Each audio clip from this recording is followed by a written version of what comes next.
Right. Radio off, stream on. I just realised.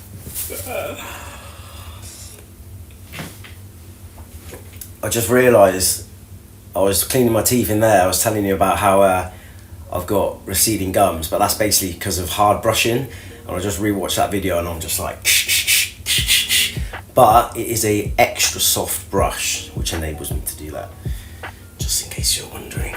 So what I'm gonna do is I'm gonna go through my journal that I've been doing every morning to help me stay focused and on course with the whole streaming goal and a few other goals that I am embarking on or chasing. And I've got like a pad here because my ADHD / Tourette's is so off the chain.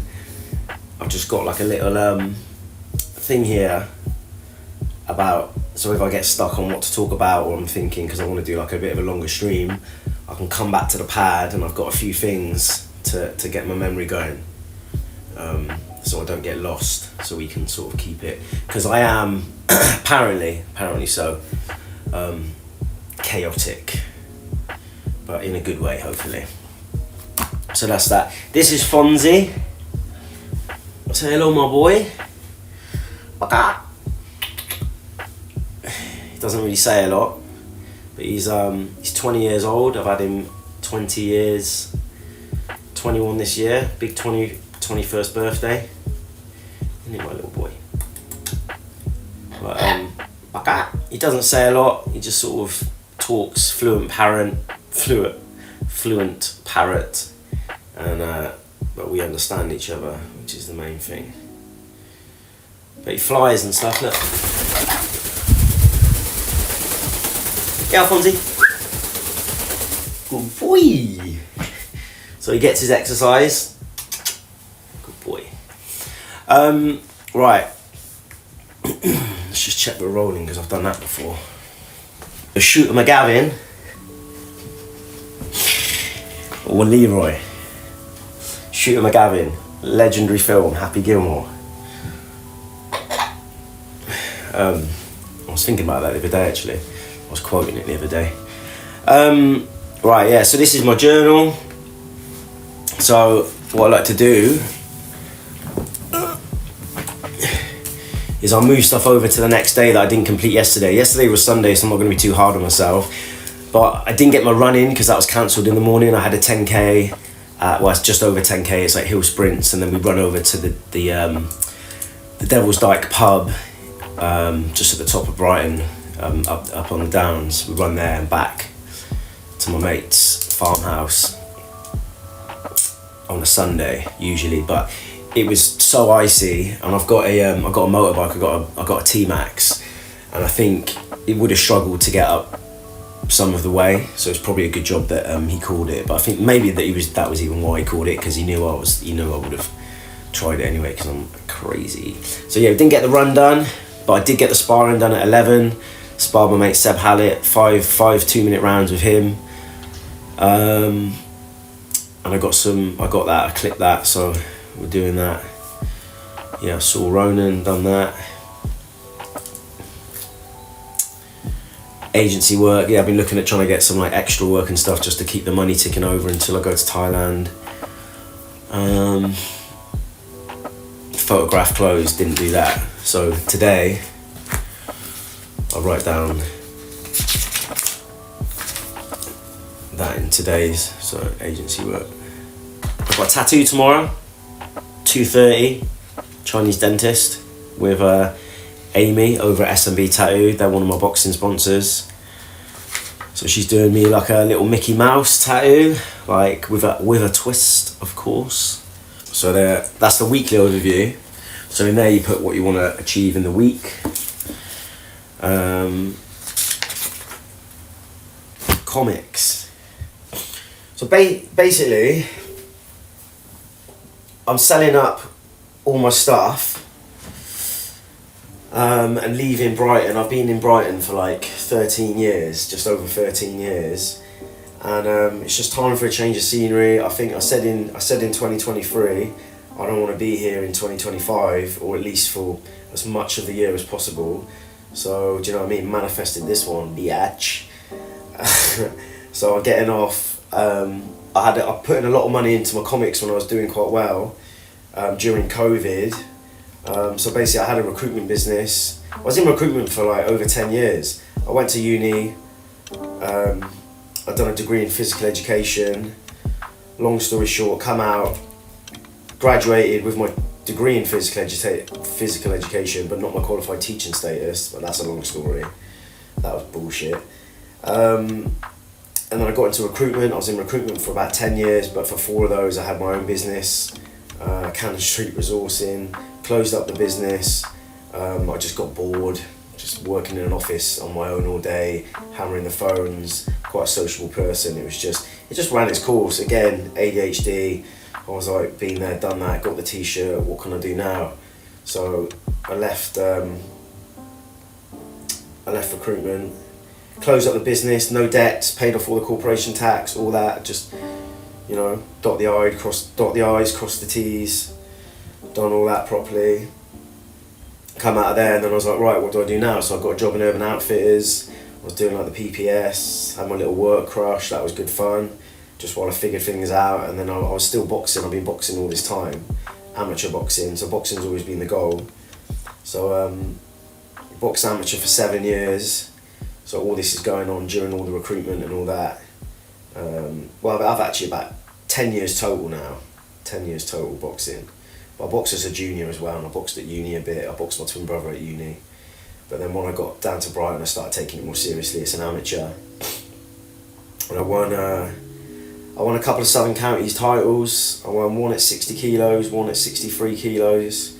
One was the developments, one was intermediate. So that's like, developments is less than 10 bouts, intermediates is less than 20. So I won 2 of those. And then moved on to the Quest boxing.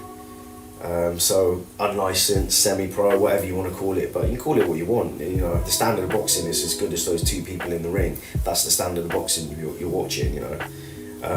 But yeah, I boxed for a British title against a guy called Ben Taylor, real good amateur record, had about 60 amateur fights, real slick boxer, tricky, big fight up in Crawley at the K2. All the boys came to watch, SMB came to watch, all sponsors, all the Crawley Mandem came to watch. Yeah, it was a sick night, and we had a fucking hell of a fight. Hell of a fight. If I'd started how I finished, definitely would have won that, but I lost on a split, but it was a British title. But I broke his nose in the 3rd round. Yeah, even his mates were going over to my mates afterwards and saying, you know, like, but he won, he beat me, do you know what I mean? He deserved that, you know, and he was a fucking tough kid, good competitor, great boxer, and he's moved off to Australia. I speak to him still, he's fucking sick. I love Ben. And then I inherited his coach from it all, actually, and then he took me through to the, hooked me up with a national, well, the promoter rang me after the British and was like, let's get you back out, what do you fancy? Like, what about boxing for a national in a few months? So I was like, yeah, come on then, let's go. And then I won that. That was a fuck about. Didn't sell many tickets just because I couldn't really be bothered. Sorry, Franz. Didn't sell many tickets because I couldn't be bothered, and I was just busy. I was working on a building site. After Urban Outfitters, I went and worked on this, I learned how to be an electrician. So I've done a 3-year apprenticeship, and you know, I was working on a building site for 5 years, commercial electrician. That's like hard work, especially in like UK conditions over the winter and stuff, like really wrapped up, you know.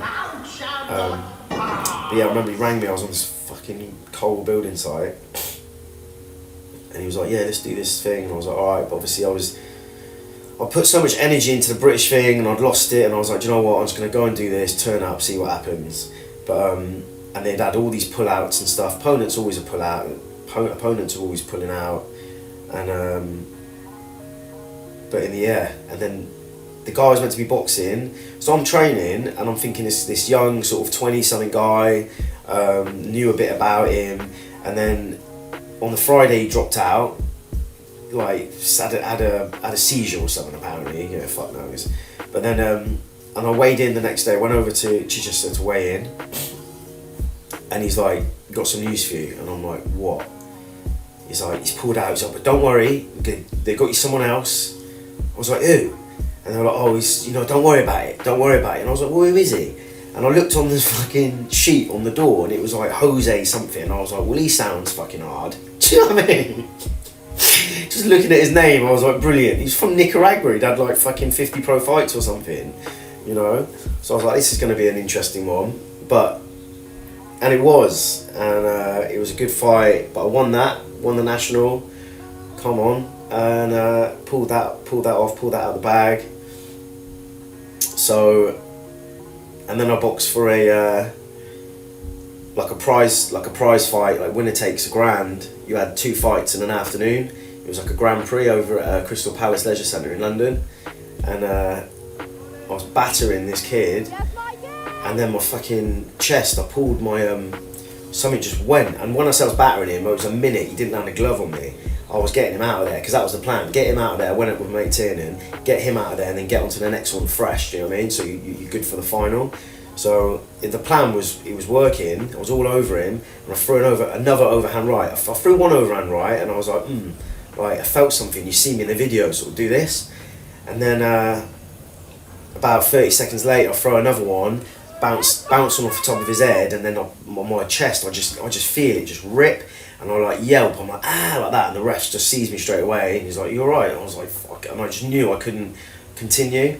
And I really, looking back, I probably could have beat him with one arm, to be fair, but then what's the point? Because I watched the guy who I would have been boxing in the final, and he did look pretty fucking tasty, to be fair, so I definitely would have needed both arms for that one. And there was no point in like prolonging the injury or making things worse just for the sake of it, so I was just like, nah, I called it, which was gutting. But and I missed out on the grand as well, but shit happens. So I've been recovering with the chest, been back in the gym, never out the gym anyway, but rehabbed that properly. And this time last year, I just got back from Mexico. I'd done a boxing camp in Mexico last year, and I'd done a boxing camp in Vancouver. And so, following tradition, this year I was like, right, let's go Thailand, let's do a camp in Thailand.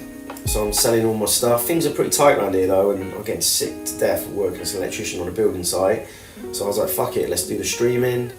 Got a couple of guys that are really good, that are advising me on how to do it and guiding me through the process, telling me what's good and what's not. So grateful for them. And Thailand, selling all my shit. So, basically, I stacked all these P's and I bought a load of comics back in the day. I had some good finds, some good buys. I gave them all to my mate Ilson, Ilson Comics. He's helping me move them at the moment. He's doing quite well actually. He hasn't sold my two big books. I've got Tales of Suspense 39, which is the first appearance of Iron Man. And obviously Iron Man ain't going nowhere. Kids love Iron Man, they love Iron Man just as much as they love Spider-Man. And that's the other one, like it's the same sort of tier as an Amazing Fantasy 15. So AF 15, first appearance of Spider-Man, you've got the cover, but that's the book you want. But it's the same sort of tier as that. So I've got Tales of Suspense 39, that's a 3.5 white pager. Paid way more than I'm going to get back for it, but do you know what I mean? I just want to get out of here. It's like I saved it for this was all for a nest egg for a house deposit, but I see my mates getting house deposits these days, and it just seems like a headache, and it's just something just to keep you here. So fuck that. So I'm going to sell them. Tales of Suspense 39. I've got Fantastic Four 1, 1961, the book that started the entire Marvel Universe, incredibly iconic, holy grail of a book. So my two big ones you still got to sell, but I've just nicked about 650 quid from a few other little books, like good covers and minor keys, that sort of stuff.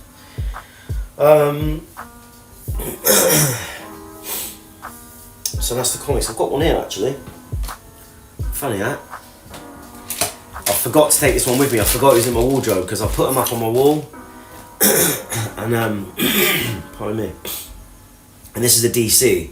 All my other books are Marvel, but this is a Batman 234. It's the first Silver Age appearance of, as opposed to Gold Age. Silver Age is a period of comics, obviously. Like you got Gold Age, Silver Age, Bronze Age, Copper Age, and then you got your moderns. I think that's how it works. You'd have to fact check me on the exact dates, but you know, this is a Silver Age, 70s. Yeah, there you go. Look, 71. First appearance of Two-Face, Silver Age Two-Face. And it's a Neil Adams cover. 6.5 off-white to white.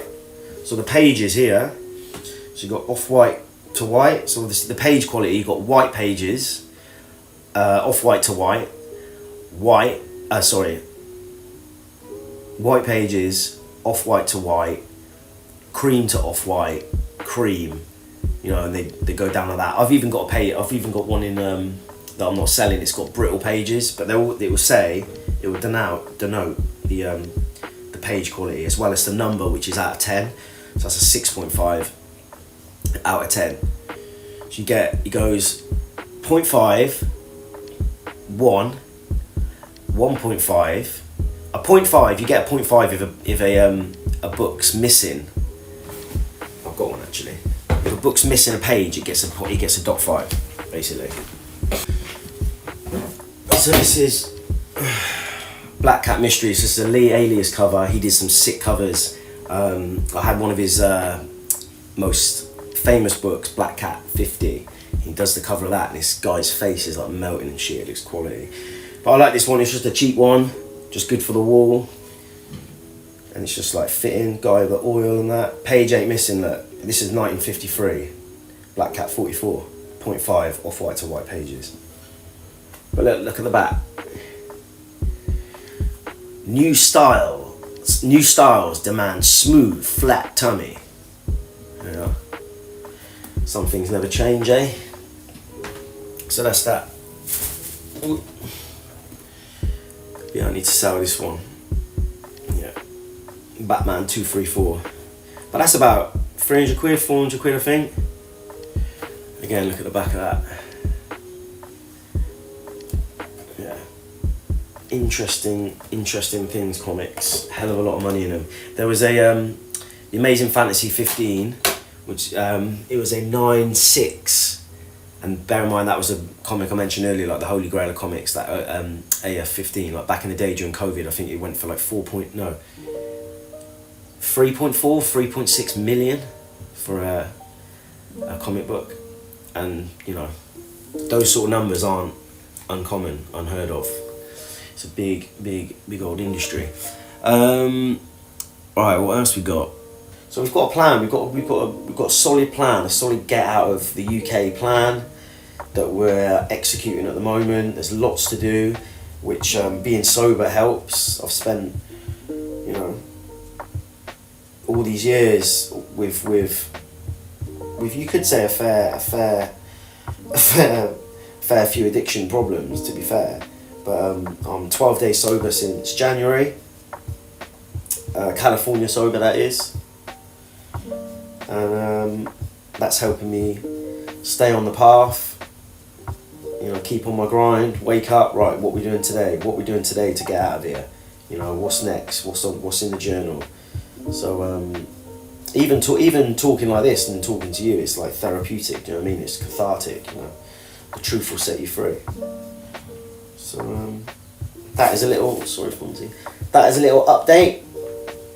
That's the crack. That's what's going on. That's what's happening.